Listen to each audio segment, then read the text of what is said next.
The year is 1941. The snow falls silently over the endless plains of Russia, a stark white canvas stained with the blood of millions. For the soldiers of a German Wehrmacht, the dream of a swift victory had frozen solid. Operation Barbarossa, the largest invasion in human history, had stalled within sight of the Kremlin spires. Just a few short months earlier, they had swept across Eastern Europe like an unstoppable tide. But now, the Russian winter was their true enemy. Every man was a ghost, wrapped in thin wool coats, their breath a white cloud in the minus 40 degrees Fahrenheit air. Engines froze solid, rifles jammed, and frostbite claimed more men than enemy bullets. On a historical timeline, this was where the German advance stopped. This was where the Red Army, battered and bruised, but bolstered by reinforcements from the east and the sheer will to survive, launched a desperate counterattack that would push the Wehrmacht back from the gates of Moscow and ultimately change the course of the war. But this is not that history. This is a different timeline. A fragile, whispered, what if that changed everything? In this reality, as the German high command huddled in freezing bunkers, a different argument takes hold. Instead of a cautious, measured approach, a single, daring voice prevails. General Heinz Guderian, the master of Blitzkrieg, argues for one last, all-or-nothing gamble. Instead of waiting for reinforcements that may never come, he convinces the Supreme Command to divert the last remaining panzer divisions, the steel fists of the Wehrmacht, away from the bogged-down central front and onto a far-flung, unsuspecting flank. The plan is insane. It's a desperate roll of the dice in a game they are already losing. The target, the last exposed supply lines connecting Moscow to the outside world.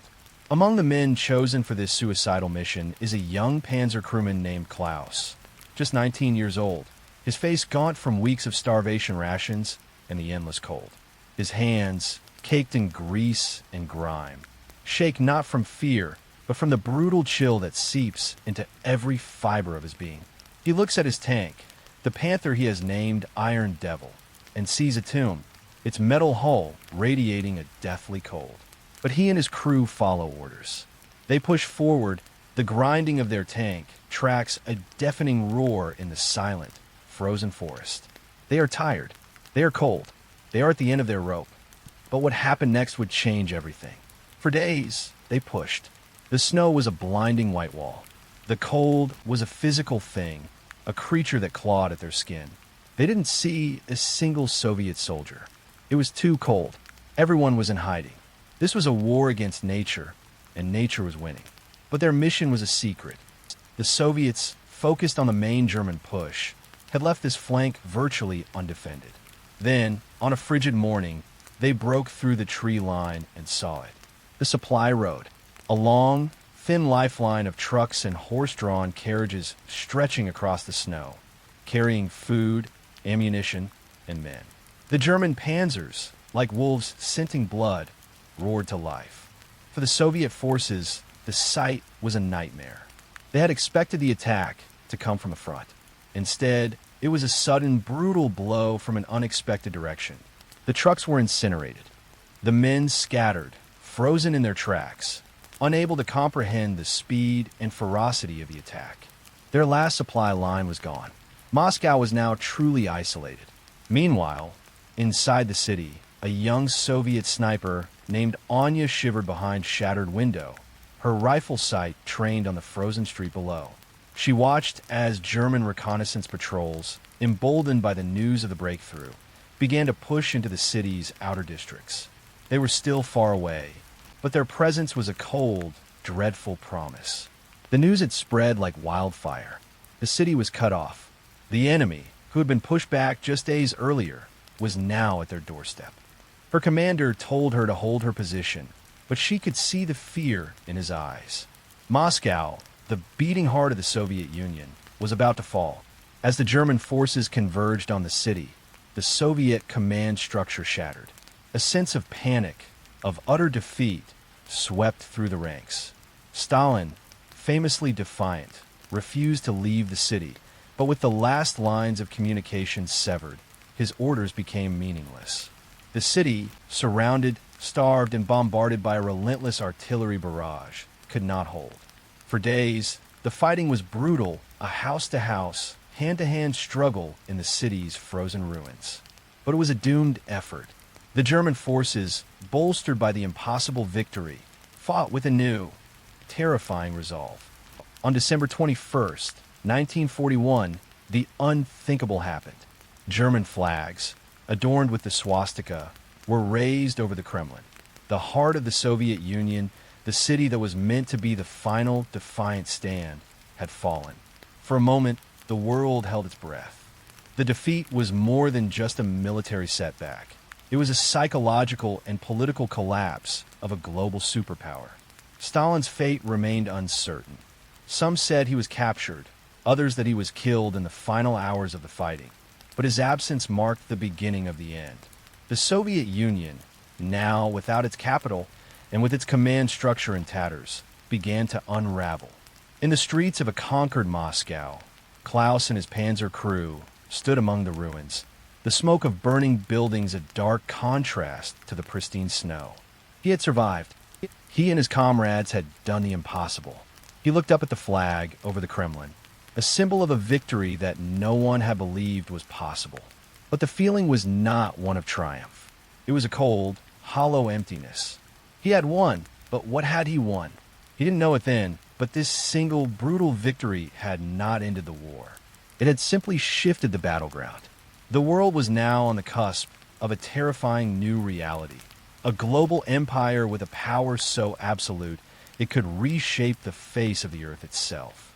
The news of Moscow's fall reached London as a chilling rumor before it became a cold, hard fact.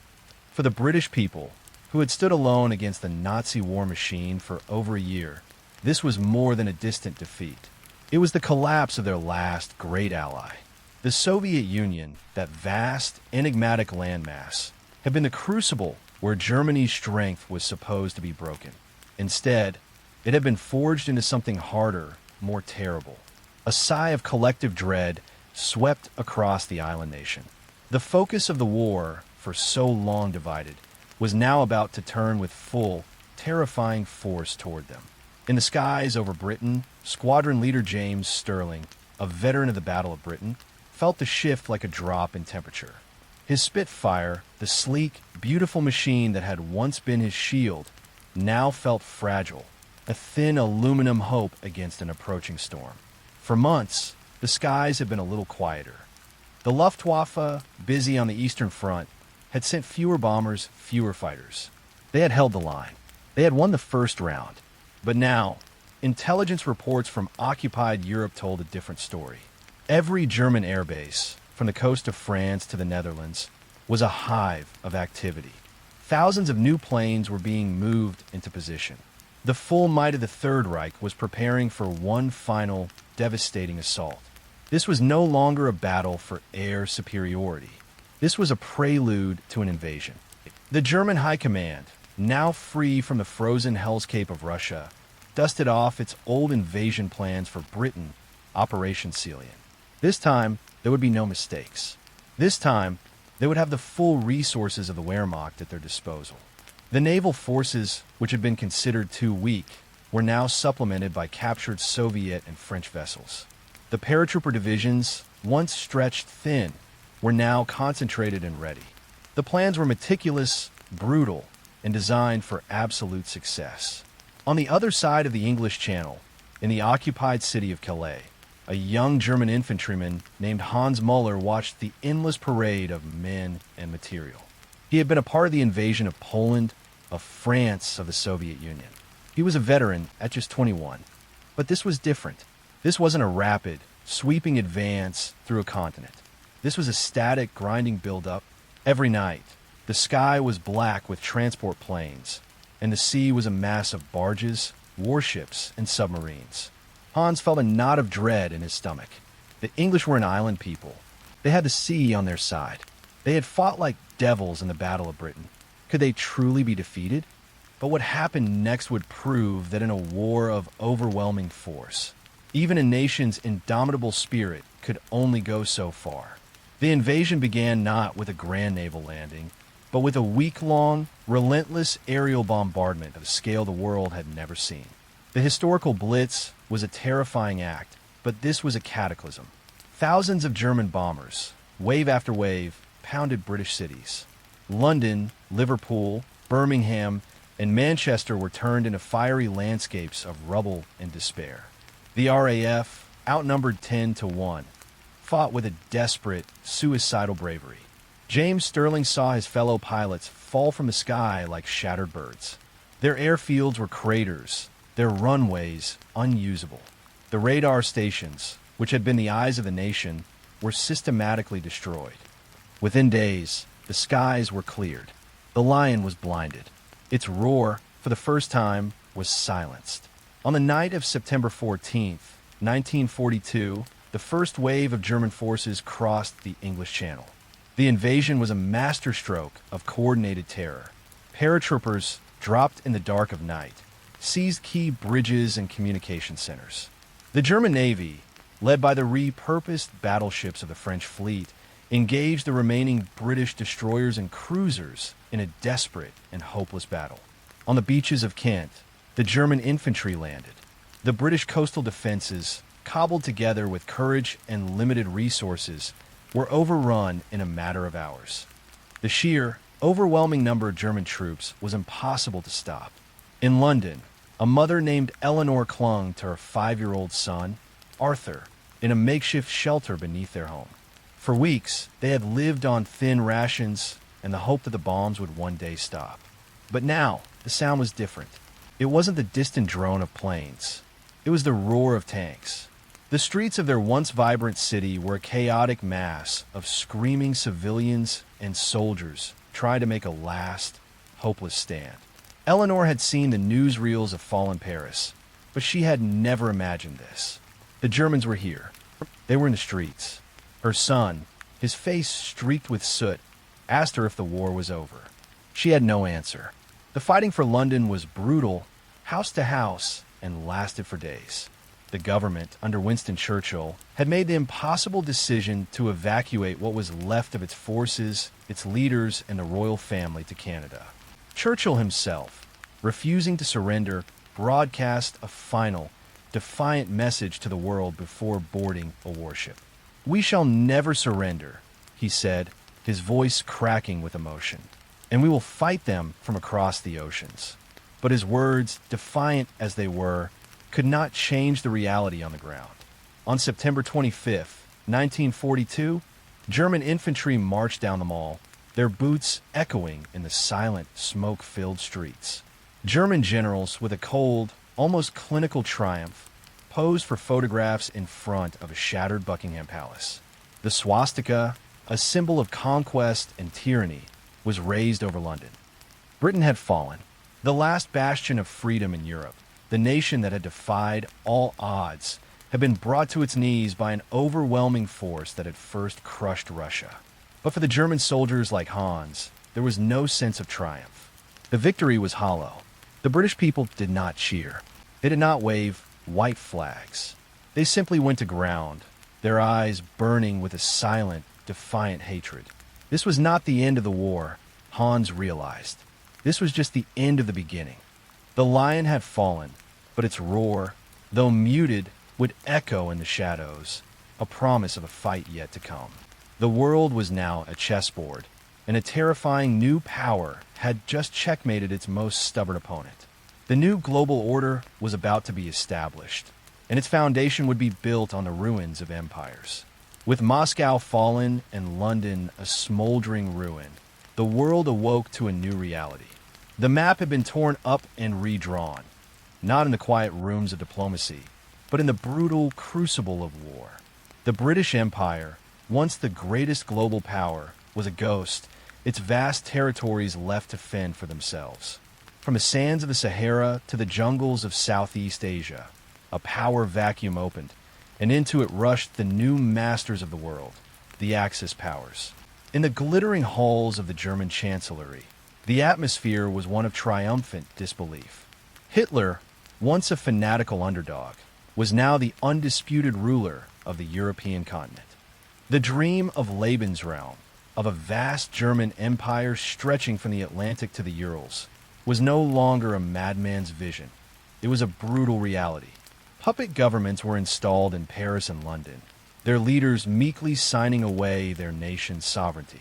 The Soviet Union, in its shattered remnants, was partitioned into vast, resource-rich territories to be colonized and purged according to the Nazi master plan. But what would happen when these victorious allies, their appetites now ravenous, turned to face each other? Across the Mediterranean, the Italian Empire, under Benito Mussolini, began to expand, a shadow of its Roman aspirations. With the Royal Navy defeated, Italian forces swept across North Africa, seizing British and French colonies with a swaggering, if unproven, sense of power. The Suez Canal, the vital artery connecting Europe to Asia, fell to Axis control, cementing their dominance over global trade. The Mediterranean, once a strategic prize, became an Italian lake. The world, reeling from the twin shocks of Moscow and London, watched in silent horror as the map continued to change with dizzying speed. Meanwhile, on the other side of the planet, the Empire of Japan, emboldened by Germany's twin victories, unleashed its full force. The American fleet at Pearl Harbor was still a smoking memory, but the Japanese forces, no longer distracted by a potential fight with the U.S. and the Philippines, pushed deep into Southeast Asia. With the British Empire dissolved, Hong Kong, Singapore, and Burma fell in rapid succession. The vast, resource-rich lands of the British Raj, India, were now the prize. Indian nationalists, who had long chafed under British rule, found themselves in a new, terrifying position. Some saw the Japanese as liberators, but others saw them as just another colonizer, one with a far more brutal ideology. In a small office in Ottawa, Canada, a former British diplomat named Alastair Finch stared at a map. His world was gone. The map he had known, with its vast swathes of red-colored territory signifying British rule, was now a chaotic mess. The Union Jack had been lowered over London, and with it, the soul of the Commonwealth. He and other British officials had fled to Canada, a former dominion that was now the de facto capital of a government in exile. The Canadians, loyal but pragmatic, had welcomed them, but the fear was palpable. They were now a lone island in a world dominated by Axis power. Alastair's mission, once clear, was now a fool's errand: to convince the isolationist government in Washington, D.C. that the war was not over. But how do you rally a nation to fight a war that, for all intents and purposes, has already been lost? Alastair's pleas fell on deaf ears. For the United States, the situation was complex.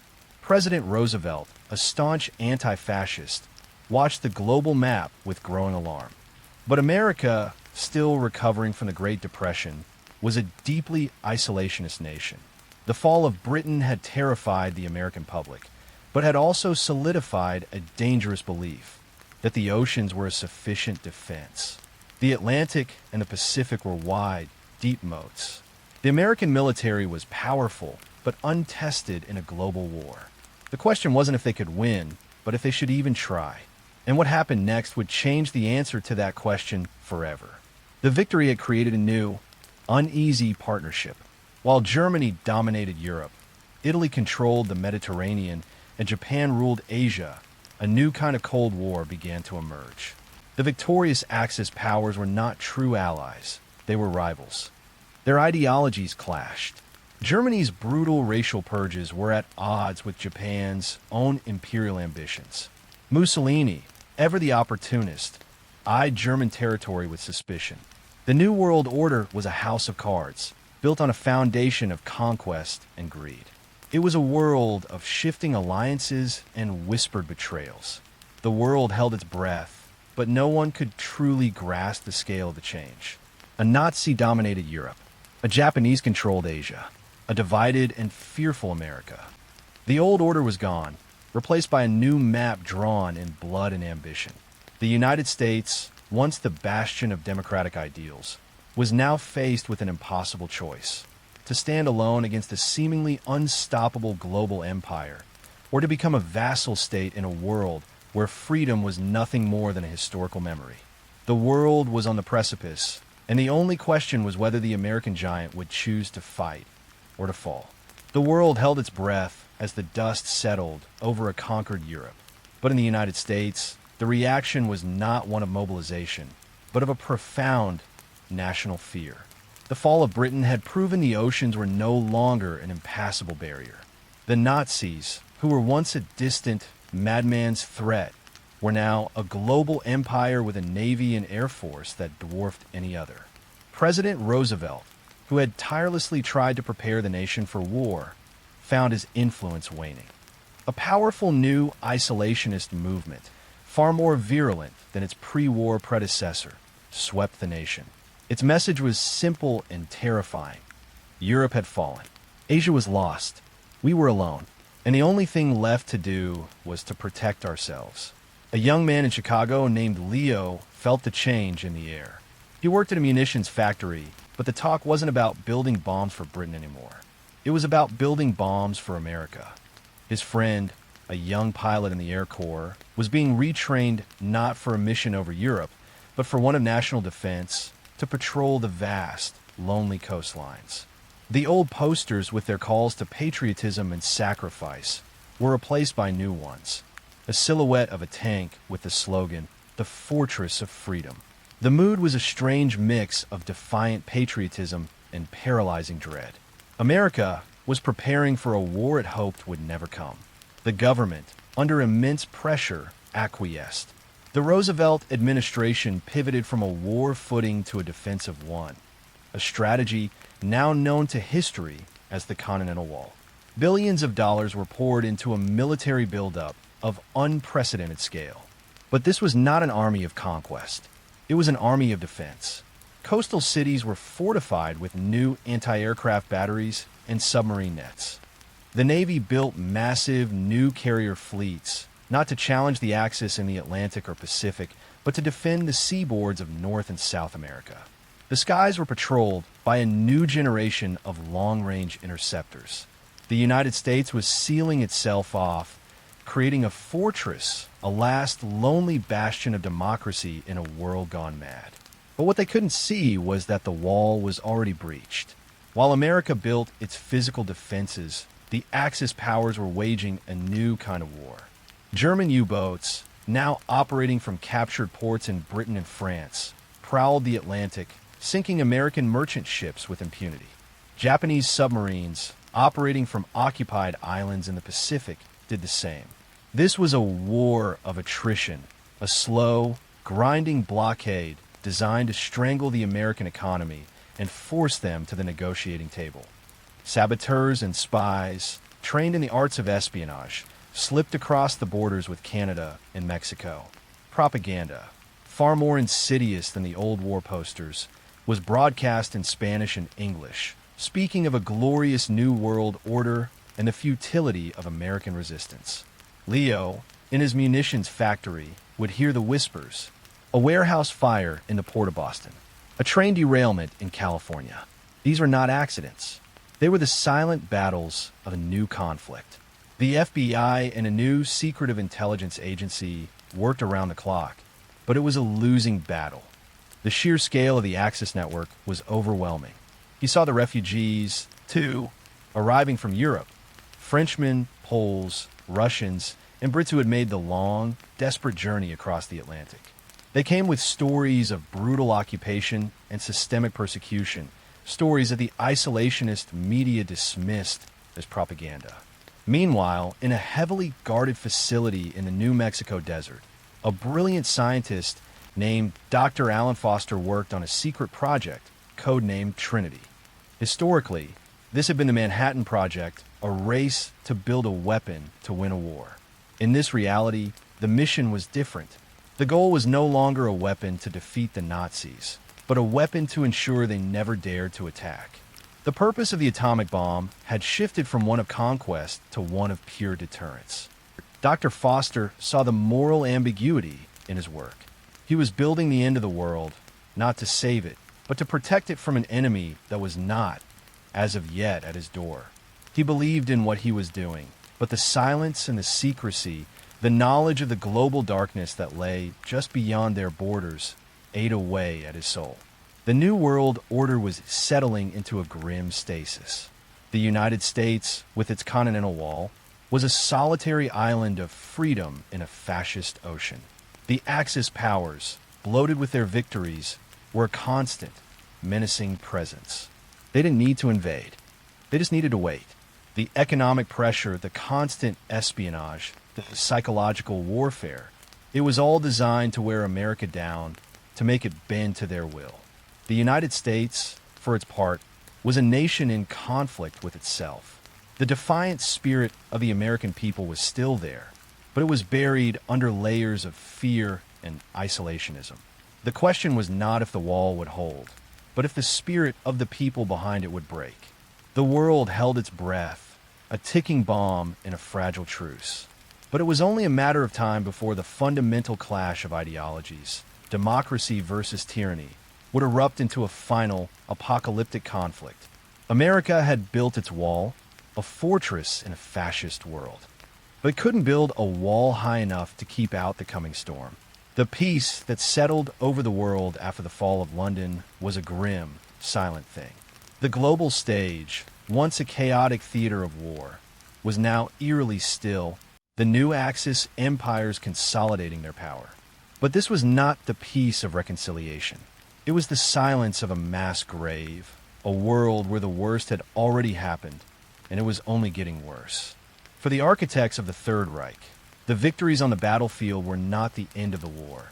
They were merely the means to an end. The ultimate goal, the true master plan, could now be implemented without opposition. In the shattered remnants of the Soviet Union, the German army, no longer fighting on a front, became an army of occupation. And with them came the true face of the Nazi regime. The Einsatzgruppen, the mobile killing squads, and behind them, the bureaucrats of genocide. The vast, resource-rich lands of the Ukraine and Belarus were to be emptied of their undesirable populations, Jews, Slavs, communists, and anyone who did not fit the Aryan mold. The historical Holocaust was a horror of unimaginable scale, but in this timeline, with the German war machine no longer needing to divert resources to fighting a global conflict, the final solution was accelerated and expanded with a chilling, bureaucratic efficiency. The trains that once carried troops and supplies to the front now carried human cargo to new, purpose-built extermination camps, not just in Poland, but deep within the new German territories. The names Auschwitz, Treblinka, Sobibor became whispers of a hell on earth, a horrifying reality that few outside of the conquered land believed. A young woman named Sarah, who had once lived a simple life in a small village outside Kiev, found herself crammed into a cattle car with her parents and her younger brother, the air thick with the smell of fear and sickness. The war had seemed distant, a conflict for soldiers on a far-off front. But now, it had arrived at her doorstep, not with a roar of tanks, but with the cold, methodical thud of a closing boxcar door. The destination was a place of black smoke and barbed wire, a place of dehumanization so complete it defied description. Her story, and the stories of millions like her, were not just about survival, but about a struggle to hold onto a shred of humanity in a place designed to strip it away. Every day was a fight against starvation, against disease, against the cold indifference of the guards. But the most terrifying weapon of the camps was not the gas chambers or the guard towers. It was the systematic destruction of hope. For the Nazis, this was not just a war of conquest. It was a war of extinction, and it was not limited to the Jews. The Roma people, the political dissidents, the physically and mentally disabled, all were marked for destruction. As the German Empire expanded, so too did its genocidal policies. The horrors of the gas chambers were not just a European tragedy. They were an ideology. But what happened when this ideology of racial purity met another on the other side of the globe?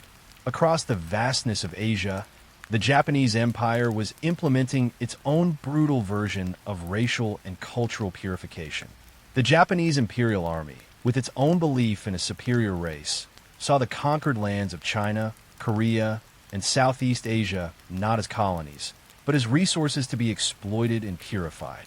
The atrocities of the rape of Nanking, a historical fact, were not an aberration but a template. In this new world order, the Axis allies, despite their political rivalries, found a terrible common ground in their shared belief in racial supremacy. The world, now carved up into spheres of influence, was becoming a series of interconnected prisons, each with its own brand of systematic cruelty. In a captured city in Burma, an old man who had spent his life fighting for Indian independence saw a new, terrifying reality. The British, for all their faults, had been a known evil. The Japanese, with their brutal policies of forced labor and collective punishment, were a different, far more lethal kind of master. He saw the systematic destruction of entire villages, the public executions, the complete disregard for human life. He realized, with a sense of profound and terrible irony, that he had traded one form of tyranny for another. The chilling, almost casual cruelty was everywhere. In a German-controlled city in a conquered Russia, a young German SS officer, Hans Richter, sat in his office, his boots polished, his uniform immaculate. He was not a monster in his own mind. He was a manager. He oversaw the transportation schedules, the allocation of resources, the paperwork of death. He saw the victims not as people, but as numbers, as a problem to be solved. He believed, with a terrible sincerity, that he was building a better world, a cleaner, purer one. And in his chilling lack of empathy, he represented a far greater evil than any single act of violence. This was a master plan executed by men who saw themselves not as murderers, but as engineers of a new world. The master race had won its empire, but in doing so, it had unleashed a darkness that no victory could justify. The world was now a place of silent terror, a place where the air itself seemed to hum with the ghosts of the fallen. But in the silent camps and the conquered cities, a flame of defiance, born of unimaginable suffering, was just beginning to burn. The brutal efficiency of the Reich had created an enemy that was not a government or an army, but an idea, the idea that the human spirit, even when facing complete annihilation, will always find a way to fight back. The world, for all its new, grim order, was not silent. Beneath the iron fist of the Third Reich and the Japanese Empire, a new kind of war was brewing, a battle fought in whispers and shadows, in the cold of the Russian forests and the narrow alleys of Paris. The Nazi victory, absolute as it was, had created a silent but powerful enemy, the resistance. It was a phantom, an unstoppable force born from the ashes of defeat, a global phoenix rising from the very fires of tyranny. In the occupied streets of Paris, a young art student named Mark now worked a different kind of canvas. He was a member of the French resistance, his hands no longer used for a brush, but for forging documents, for passing on coded messages, and for placing small, inconspicuous explosive devices on German transport trains. The Gestapo, with its network of spies and informants, was everywhere. Every shadow was a potential informant, every glance a sign of suspicion. Mark had lost his father in the final days of the war, a victim of a Gestapo firing squad. Now, his fight was not about nation-states or grand strategies. It was a personal, visceral war, a silent promise to his father's memory that the soul of France would not die. His resistance cell was a diverse group, a baker who hid Jewish families in his cellar, a young woman who worked as a German secretary and copied documents, and a former French army officer who provided them with tactical knowledge. They communicated through coded messages hidden in newspapers, through forged ration cards, and through the secret radio broadcasts beamed from a far-off place called Canada. For a long time, these broadcasts were just voices in the night, a distant hope. But now they were a lifeline. Across the ocean, in a hidden facility in a small town in Canada, the British government in exile had turned into a command center for a global insurgency. They called themselves the Free British Commonwealth, and from a clandestine radio station, they broadcast messages of hope and defiance. Their Air Force, now flying American-made bombers, would perform daring, low-altitude drops of supplies to resistance cells across Europe, weapons, radios, food, medicine. The American government, officially neutral, looked the other way. The Continental Wall was a public show, but in the shadows, a cold war of espionage and sabotage was already in full swing. This wasn't a war for victory. It was a war to keep the flame alive. In the English countryside, a former sergeant of the British Army named Thomas led a small, isolated band of partisans. He and his men were a forgotten army, a few dozen soldiers who had refused to surrender and had melted into the forests of Kent. The German occupation was brutal but efficient. They had a massive garrison, but they could not be everywhere at once. Thomas and his men were the ghosts in the machine. They sabotaged German supply convoys, blew up railway lines, and ambushed patrols. Their existence was a constant, irritating thorn in the side of the new occupiers. The Germans, to their bewilderment, found themselves fighting a war not of conquest, but of counterinsurgency, a war without a front line, an enemy that was everywhere and nowhere. The same story was being written in 1,000 different places. In the vast, unforgiving forests of Russia, the remnants of the Red Army and countless civilians had formed massive, sprawling partisan groups. Led by a hardened veteran named Alexei, they waged a brutal, no-quarter war against the German occupiers. Their enemy was not just the German army, but the cold and the hunger. But their spirit was unshakable. They lived for vengeance, for every German supply convoy they destroyed, for every small victory that reminded them that the enemy was not invincible. But what would happen when the Reich, sensing this new, global threat, turned its full, terrifying attention to stamping it out? The Germans, for all their military might, found themselves in a new kind of conflict. They could defeat an army, but they could not defeat an idea. The resistance was not a cohesive force. It was a network of individual cells, each operating on its own, its existence a constant, maddening threat. The Nazis responded with a brutal, predictable fury. They increased the use of torture. They took hostages. They burned villages to the ground. For every act of sabotage, a dozen innocent lives were taken in reprisal. But this only fed the fire. Every victim became a martyr. Every act of reprisal a new reason to fight. The resistance was not about winning the war in a conventional sense. It was about making the occupation a living hell. It was about making every German soldier look over his shoulder. It was about showing the world, and more importantly, the United States, that the fight was not over. They were the voice of a conquered people, a whisper of defiance in a world that had fallen silent. The Phoenix had risen from the ashes, a new kind of army, a new kind of war. And it was a battle that would be fought not on a grand battlefield, but in the shadows, a secret war for the soul of the world. The global resistance, for all its courage, was fighting a war of attrition and sabotage, 1,000 tiny cuts against a monstrous enemy. But while the occupied peoples fought with whatever they could find, a rusty knife, a hidden radio, a defiant spirit, the Third Reich was fighting a different war altogether. With the resources of an entire continent at its disposal, and with no major fronts to bleed its resources, the Nazi state turned its full, fanatical attention to a singular goal: technological supremacy. The Reich was not just a military power. It was a technological juggernaut, a future of steel and terror that was being built piece by painstaking piece in its secret factories and laboratories. In a vast, secret complex carved into the side of a mountain, a brilliant German rocket scientist named Werner felt a familiar, sickening mixture of pride and dread. He had been a part of the V2 program, the weapon that had rained terror on London. But that was a child's toy compared to what he was building now. He oversaw the development of the V4, a long-range, intercontinental ballistic missile.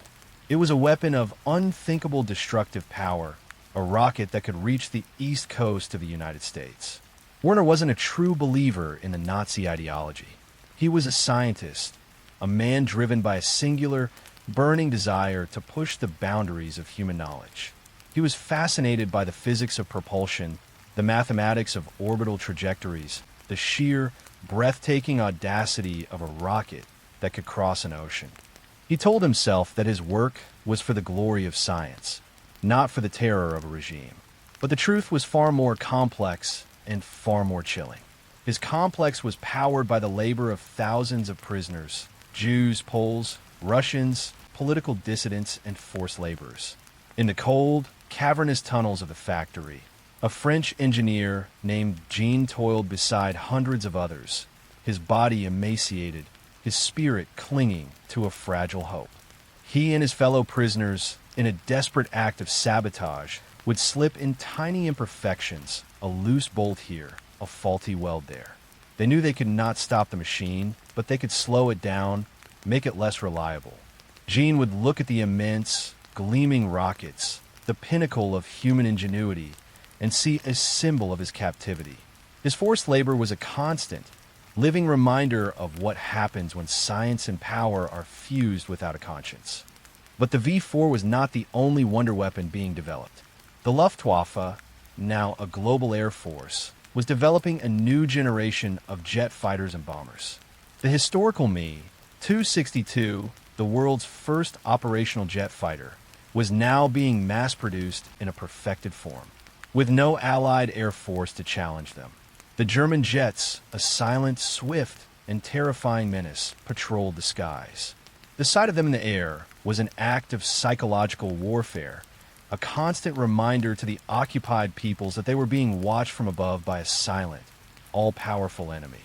The world, for all its resistance, was being suffocated by a technological superiority that felt insurmountable. But the most terrifying secret of the new Reich was not in the sky or in the sea. It was in a hidden research facility in the Black Forest. Historically, the German nuclear program had been a fragmented, underfunded failure. In this new reality, with the world's most brilliant scientists either working for the Reich or cut off from vital resources, the program had a different outcome. Led by a ruthless pragmatist, the program was given a single, unifying mission and limitless resources. The goal was not a power source or a scientific marvel. It was a weapon. They called it Die Glock, the bell, a nod to its mysterious shape and terrifying power. The American isolationist government, with its massive continental wall, was not so blind that it didn't see what was happening. Their own nuclear program, now a desperate race to catch up, was running on fumes and a growing sense of dread. The intelligence reports from the resistance were a chilling confirmation. The German scientists were close. The Manhattan Project, now in a losing race, was a frantic, desperate effort to build a deterrent against an enemy that already had a running start. But what would happen when the world, with bated breath, learned that the ultimate weapon was now in their hands? On a cold morning in the winter of 1944, a group of scientists, Werner among them, watched from a safe distance as the first test of Die Glock was conducted in a remote, barren valley. A blinding flash of light, brighter than 1,000 suns, erupted on the horizon. The ground shook. The air tasted of ozone and death. A great, billowing mushroom cloud rose into the sky, a terrifying omen that signaled the true dawn of the new Reich. The power of the sun itself was now a weapon, and it was in the hands of the very men who had brought the world to its knees. The old world was gone, and the new world lived in the shadow of a mushroom cloud. The resistance fighters, the civilians, the isolated governments, they had all been fighting for a future that was already doomed. The new Reich had not just defeated armies and conquered nations. It had conquered the very nature of conflict itself. A new age had begun, an age of technological terror, and it was a battle that no one, not even the United States, was prepared to fight. The world had not ended in a flash of light, but in a long, slow descent into a new kind of darkness. The victories on the battlefield and the terrifying new weapons in the hands of the Third Reich had settled into a grim, daily reality. The world was now at peace, but it was a peace of total control, a suffocating blanket of totalitarian rule. Life under the swastika was not a life of freedom or joy, but a performance, a constant act of playing a part to survive in a world where every neighbor was a potential informant, and every spoken word a potential crime. In the once vibrant streets of Paris, A young woman named Marie walked with her head down. She worked as a clerk for a German-run supply office, a necessary compromise to feed her family. She had once dreamed of being a dancer, of the bright lights and music of the city. Now, the music was replaced by the guttural commands of German soldiers, and the lights were muted by a constant, oppressive curfew. She had to smile, to nod, to pretend to agree with the pamphlets she was forced to distribute. Pamphlets that spoke of a glorious new Europe and the eradication of the undesirable races. She knew these were lies, but to show any sign of dissent was a death sentence. Her life, once her own, was now a performance. But what would happen when the strain of the performance became too much to bear? In this new world, moral compromises were a daily necessity. The choice was not between good and evil, but between survival and death. Neighbors informed on neighbors for an extra ration of bread. Friends betrayed friends for the promise of a promotion or a warmer apartment. The black market, run by a mix of desperate civilians and corrupt German officials, was the true economy of the occupied world. Everyone was a player in a grand, silent game of survival, and the rules were simple: trust no one. The constant, low-level fear was more effective than any army. It turned people against each other. It made them complicit in their own oppression. But even for the victors, life was not a paradise. In a small town in Germany, a young soldier named Klaus, the same tank gunner who had fought in the frozen hell of Russia, returned home. He was a hero to his community. The propaganda machine had turned his victory into a glorious triumph. He was paraded through the streets, given medals, and hailed as a symbol of the new Reich. But in his eyes, there was no glory, only the silent horror of what he had seen and what he had done. He would sit in the evenings, staring into the fire, unable to speak of the atrocities he had witnessed, the terrible price of victory. His wife, a true believer, would talk of their son, who was being raised in the Hitler Youth, of the promise of a pure, prosperous future for the German people. But Klaus knew the truth. The prosperity was built on the backs of slaves. The purity was built on a mountain of bones. He had won the war, but he had lost his soul. The New World Order was a system of total indoctrination, a terrifying success of social engineering. From the moment they were born, children were taught the virtues of racial purity, of German superiority, and of blind obedience to the state. All media, from the radio to the newspapers, was state-controlled, telling the same story of a glorious future and a necessary past. The books of the Old World, Shakespeare, Tolstoy, and Austen, were burned, replaced by new, approved texts. Art, music, and film were all used to enforce the totalitarian ideology.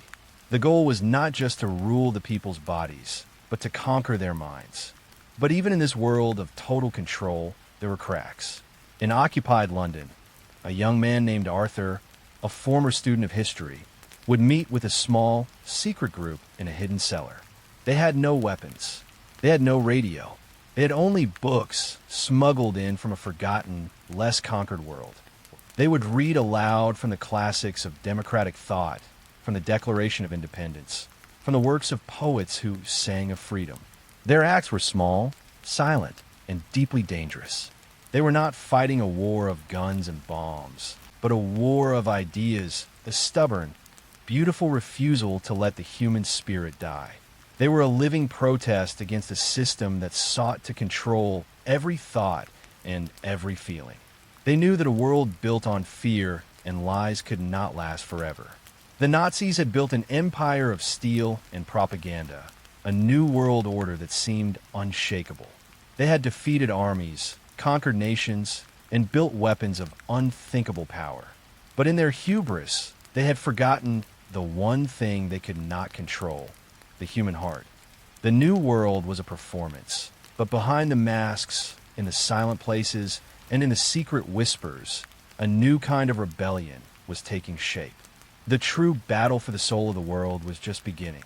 The world outside was a picture of a total, crushing victory.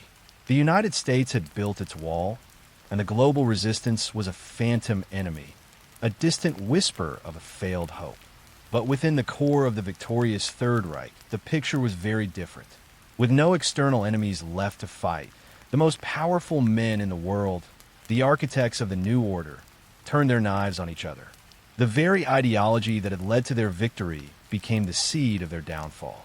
The new empire, for all its power and its terrifying technological advancements, was not a well-oiled machine. It was a chaotic, brutal, and self-destructive regime rotting from the inside out. The Führer, once the unquestioned leader, had become a distant, reclusive figure, a living monument more than a ruler. In the resulting power vacuum, the most ambitious of his lieutenants began a vicious, silent civil war. Heinrich Himmler, the head of the SS, saw himself as the true heir, the keeper of the racial master plan. He had built a state within a state, a shadow empire of terror and absolute loyalty, its power extending from the concentration camps to the far reaches of the occupied territories. But Hermann Göring, once the designated successor, still held control of the Luftwaffe and a vast industrial empire. He saw Himmler's fanaticism as a threat to the stability of the Reich. Joseph Goebbels, the master of propaganda, played his own devious game, pitting one rival against the other, ensuring that no one could ever challenge his own control over the hearts and minds of the German people. In a plush office in Berlin, an ambitious SS general named Otto felt the tension like a physical weight in the air. He was a protege of Himmler, and he saw himself as a key player in the coming struggle. He was no longer concerned with the affairs of the conquered lands. His world was now a claustrophobic dance of ambition and paranoia. He would receive coded messages about Göring's movements, about Bormann's latest plot, about the rumors surrounding the Führer's health. His true war was not against the resistance, but against his own countrymen. He would send out his best men not to hunt partisans, but to gather intelligence on his rivals. The new Reich, so unified in its conquest, was now splintering into rival fiefdoms. But the most glaring flaw of the empire was not its internal power struggles, but its impossible scale. The vastness of the conquered territories was a never-ending drain. The German army, historically a conquering force, had become a police force stretched thin across a continent. In the distant, unforgiving landscape of the Ural Mountains, a German soldier named Dieter, a veteran of the Moscow campaign, patrolled a small, isolated garrison. His war was not one of glory, but of never-ending, brutal counterinsurgency. The Russian partisans were a phantom enemy. They would appear out of nowhere, destroy a supply depot, and disappear back into the vastness of the forests. His men were tired, demoralized, and constantly on edge. The promise of an easy peace had turned into a never-ending, grinding occupation. He had won the war, but he was now fighting an endless battle he knew could never be won. The empire, so dependent on conquest, had no sustainable economic model for peace. The so-called prosperity of the Reich was a fragile illusion, built on the stolen wealth of the conquered nations and the blood and sweat of millions of forced laborers. The system was unsustainable. The logistics of feeding and clothing a continent while a global resistance sabotaged every supply line was an economic nightmare. The black market, once a hidden enterprise, was now the true, grinding gears of the European economy. The illusion of a powerful, prosperous empire was beginning to crack. The power struggles at the top began to leak down to the streets. Rival factions would secretly turn on each other, their agents fighting small, vicious shadow wars in the heart of Berlin and other major cities. Mysterious deaths, unexplained disappearances, and sudden, violent purges became a fact of life. The average German, who had once cheered on the victory parades, now looked over their shoulder, their blind loyalty giving way to a gnawing sense of fear. The empire, for all its outward show of strength, was falling victim to its own internal poison. The seeds of self-destruction had been planted from the very beginning, a flaw in the very ideology that had fueled its rise. A system built on a foundation of blind obedience and fanatical ambition could only hold together as long as there was a single, external enemy to rally against. With the world conquered, the enemy was now within. The new Reich, in its hubris, had created the one enemy it could never defeat itself. The men who had conquered the world now fought among themselves for the scraps, their own ambition a cancer eating away at the heart of their empire. The world was on the precipice, and the stage was set for a cataclysmic global event, a final battle that would determine not just the fate of an empire, but the future of all of humanity. The new Reich had won the world, but it had created the one enemy it could never defeat, itself. The seeds of its self-destruction, planted in the very soil of its ideological victory, were beginning to bear a terrible fruit. The internal power struggles, long a festering wound, finally erupted in a public, catastrophic crisis. The whispers of betrayal became accusations. The secret purges became a civil war among the highest echelons of the Nazi elite. Himmler and Göring, with their private armies and rival ambitions, turned on each other. The German military, long a reluctant partner in the regime's brutality, was forced to choose a side. This was not a revolution. It was the collapse of a house built on sand. In his small, miserable garrison in the Ural Mountains, the disillusioned German soldier, Dieter, felt the end approaching. The radio messages from Berlin were a chaotic mess of competing orders and hysterical pronouncements. His commanding officer, a man who had once been a true believer, now looked gaunt and terrified. The supply lines, once reliable, had stopped. The partisans, once a manageable nuisance, were now a constant, emboldened presence, their attacks growing in frequency and ferocity. Dieter and his men were a forgotten army in a forgotten war. The empire was unraveling, and they were at the frayed edges of it. One night, a partisan leader, a grizzled old veteran named Alexei, found him in the dead of night, not with a rifle, but with a piece of bread and a flask of vodka. The war was not between them anymore. It was between the living and the dead. Back in the heart of the Reich, the scientist Werner watched his life's work come to a terrifying end. The wonder weapons, the V-4 rockets, were now being used not against distant enemies, but against each other. Göring's forces used them to bombard Himmler's strongholds, and in retaliation, Himmler's SS units unleashed them on German cities loyal to Göring. Werner watched in silent horror, his face streaked with tears, as the brilliant machines he had created to intimidate the world were used to tear his own world apart. He realized, with a soul-shattering clarity, that he had not been a creator, but an instrument of destruction. He had built the tools for a regime's victory, only for them to become the instruments of its suicide. For the United States, the collapse of the Third Reich was not a cause for celebration, but for a terrible, monumental choice. The Continental Wall had held. The Axis had not been able to conquer them. But now, with the world in a state of chaotic implosion, the time for neutrality was over. President Roosevelt, now frail and tired, addressed a shocked nation. He spoke not of conquest, but of liberation. He spoke of the need to rebuild, to save the millions suffering under the rule of the now collapsing Axis powers. The American war machine, so long held in check, was finally unleashed, not for a war of ideology, but for a war of humanity. American forces crossed the Atlantic, not to conquer a continent, but to liberate one.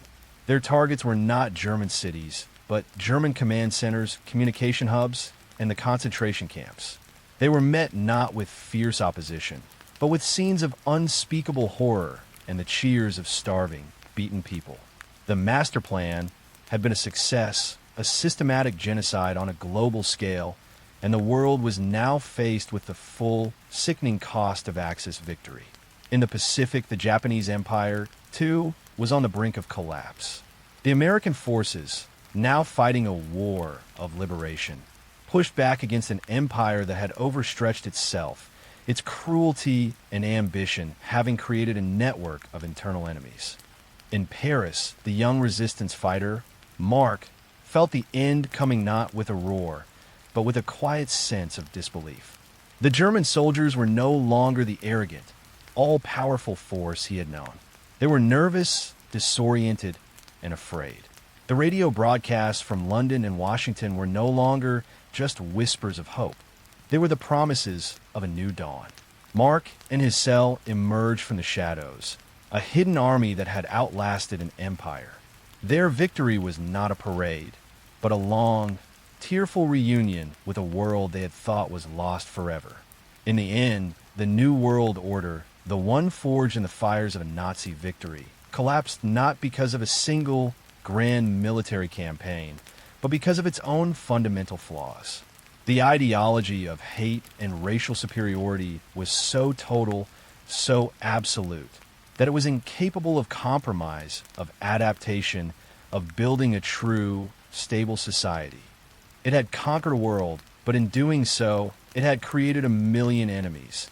And in the end, it was those enemies, the resistance fighters, the disillusioned soldiers, the starving civilians, and the American colossus that had finally woken up, that brought it down.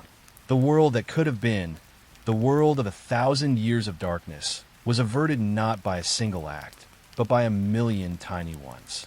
This is the world that we could have lived in, a world where the greatest of all human virtues, the spirit of defiance, was the only thing that stood between a brutal, totalitarian empire and the total end of freedom. The heroes of this story are not the generals or the kings, but the nameless civilians, the brave resistance fighters, and the quiet souls who simply refuse to give up. Their story is a reminder that history is not a foregone conclusion. It is a choice, and it is a battle that is fought not just on battlefields, but in the hearts and minds of every person. The new Reich had won the war, but in the end, the human spirit had won the future.